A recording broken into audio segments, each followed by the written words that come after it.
नमस्कार दोस्तों, specific relief act 1963 के लेक्चर नंबर 9 में आप सभी का स्वागत है।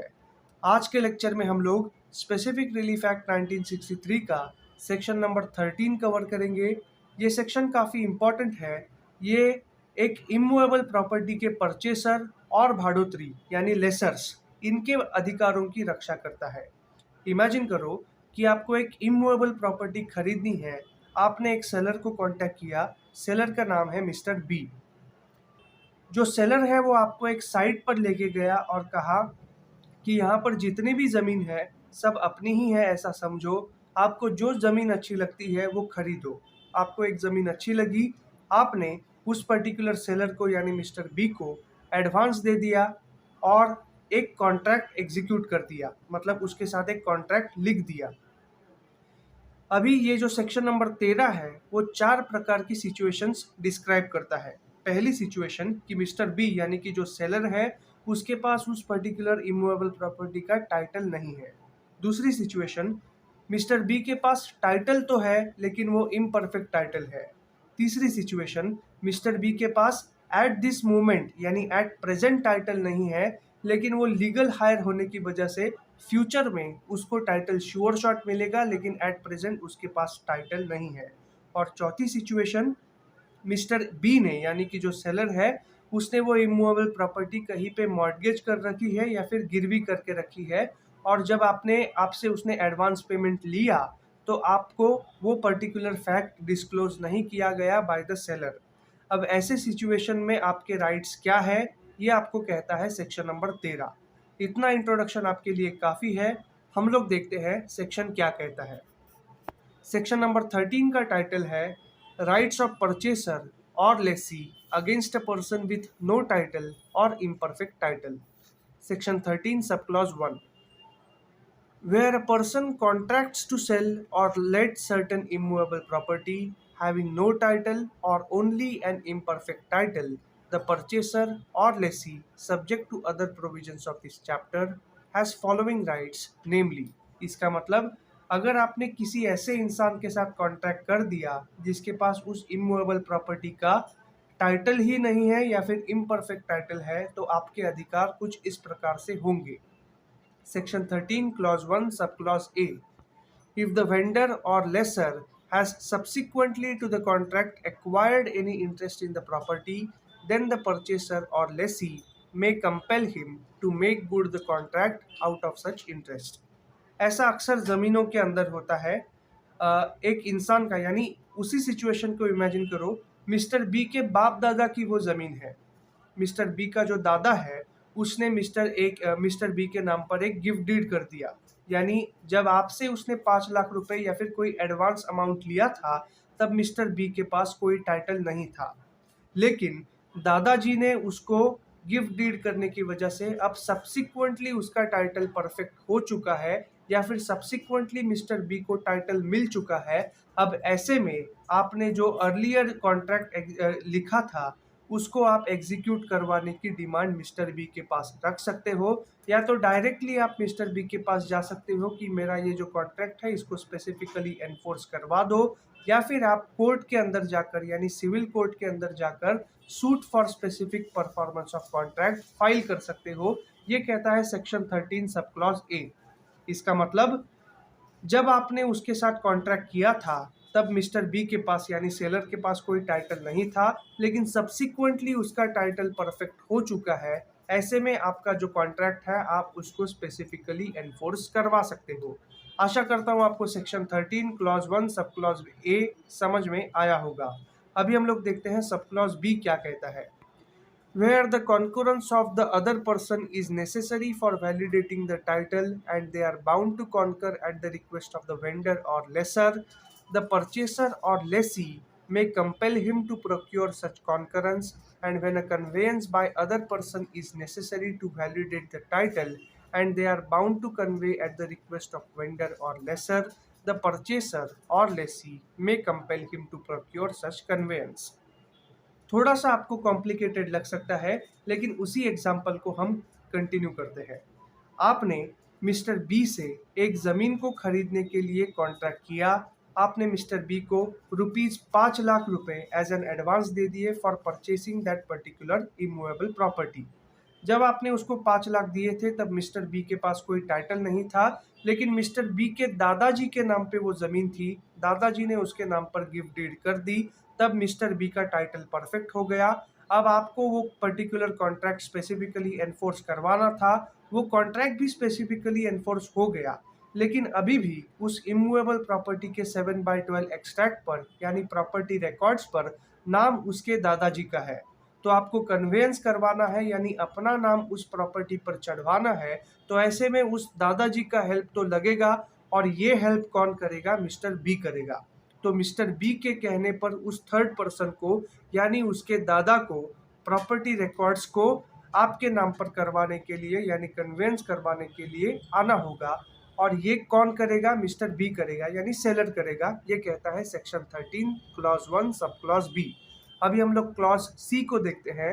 Where the vendor professes to sell unencumbered property but the property is mortgaged for an amount not exceeding the purchase money and the vendor has in fact only a right to redeem it, the purchaser may compel him to redeem the mortgage and obtain a valid discharge and where necessary also a conveyance from the mortgage। इसका मतलब उसी situation को हम लोग देखते हैं। वो जो ज़मीन थी वो मिस्टर बी के दादाजी के नाम पर थी, लेकिन मिस्टर बी ने अपने करतूतों की वजह से वो ज़मीन किसी मनी लेंडर के पास गिरवी रखी थी। अभी भी वो ज़मीन मिस्टर बी के दादाजी के नाम पर है, लेकिन एक मनी लेंडर के पास वो गिरवी रखी है, और आपने जब मिस्टर बी को वो ₹5,00,000 एडवांस दिए थे for purchasing that particular property, mister B ने ये ज़मीन मॉर्टगेज हो चुकी है, ऐसा जो फैक्ट है वो आपको डिस्क्लोज नहीं किया था। अब पैसे मिलने के बावजूद मिस्टर बी ने वो फैक्ट आपको डिस्क्लोज नहीं किया था, किसी थर्ड पर्सन से आपको ये चीज़ पता चल गई, तो आपका ये अधिकार है कि उस पर्टिकुलर प्रॉपर्टी के ऊपर जो मॉर्टगेज है वो मिस्टर बी को ही आप कहे कि ये प्रॉपर्टी अनएंक्यूम्बर्ड करा दो, यानी इसका टाइटल मुझे क्लियर करके दो, और वो टाइटल क्लियर करने की जिम्मेदारी किसकी होगी? मिस्टर बी की होगी। अब मिस्टर बी कैसे भी करे वो उसका लुकआउट है, लेकिन टाइटल क्लियर मिलना ये आपकी जिम्मेदारी मतलब ये आपका राइट है और मिस्टर बी की जिम्मेदारी है। ये कहता है section 13 clause 1 sub clause C. हम लोग देखते हैं क्लॉज डी क्या कहता है।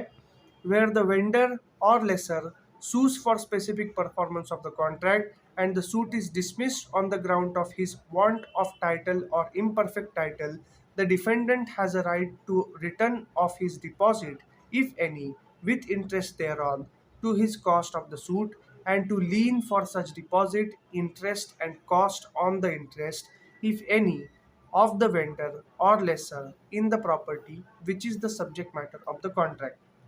थोड़ा सा अटपटा लैंग्वेज आपको लग सकता है, लेकिन ये सिंपली ये कहता है, उसी सिचुएशन को हम लोग इमेजिन करते हैं।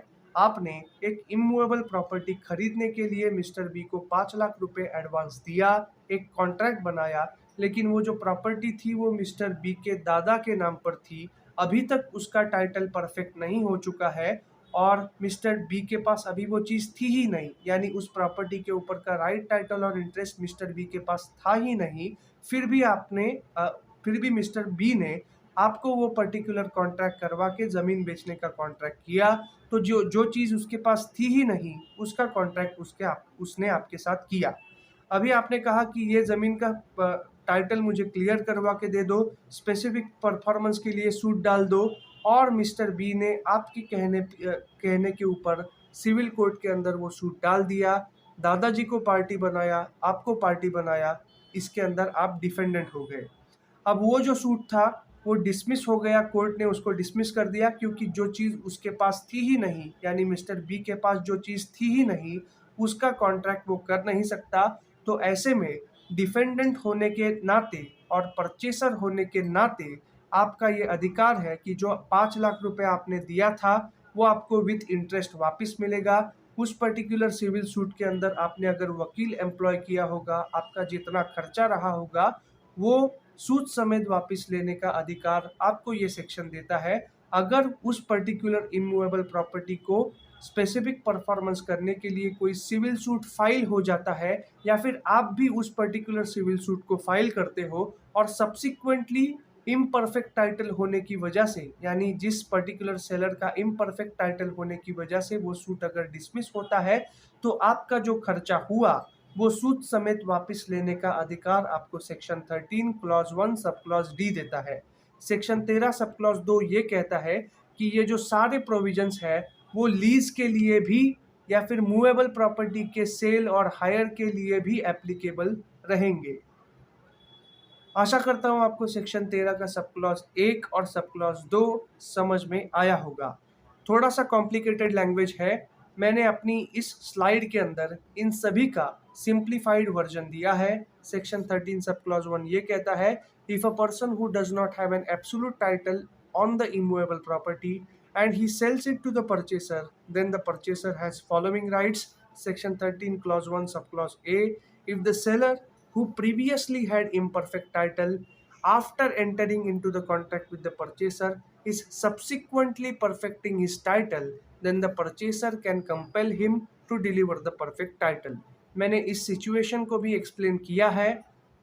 Section 13 clause 1 subclause B, if the purchaser wants to conduct the conveyance of the property to be purchased but that process requires the help of third person, then the seller who previously had imperfect title now has perfected his title can be compelled by the purchaser to deliver the to conduct the conveyance from that third person. इसका example भी मैंने दिया है कि ये जो mister B है वो अपने दादाजी को बुलाकर प्रॉपर्टी का कन्वेंस करवा सकता है। सब क्लॉज सी के बारे में लिखा है, if the seller had claimed that his property is without any encumbrances and made a contract with the purchaser, but the purchaser subsequently found out that the property is mortgaged, then the purchaser can compel the seller to settle the property and deliver the perfect title to the property and also the conveyance of the said property. मतलब money lender का तुम अपने हिसाब से देखो, मुझे title clear करवा के दे दो, ये कह सकता है purchaser to mister B who is the seller of the property. Section 13 sub clause 1 sub clause D, if the suit for specific performance of contract has been filed but the suit is dismissed on the ground that seller had imperfect title while selling the property, here the purchaser has a right to reclaim his deposit, cost of the suit with interest, etc. Until the costs are paid by the seller, the purchaser can have his lien on the property till the costs are paid out. अब ये जो suit है वो purchaser भी file कर सकता है या फिर जो सेलर है वो भी फाइल कर सकता है against the person who had the title. मतलब इस सिचुएशन के अंदर मिस्टर बी भी सूट फाइल कर सकता है अगेंस्ट हिज ग्रैंडफादर और उसे पार्टी बना सकता है परचेसर को, या फिर परचेसर सूट फाइल कर सकता है for specific performance of contract और मिस्टर बी को, यानी कि जो सेलर है और जिसका वो टाइटल है यानी उसके दादा को पार्टी बना सकता है। और ऐसे में अगर मिस्टर ए का सूट डिसमिस भी हो जाए, यानी जो परचेसर है उसका सूट डिसमिस भी हो जाए, तो भी उसके पास ये राइट रहेगा कि लीगल कॉस्ट को रिकवर करना। आशा करता हूँ ये सेक्शन आपको अच्छे से समझ में आया होगा। That's it for today's lecture. Thank you so much. Please like, share and subscribe to my channel.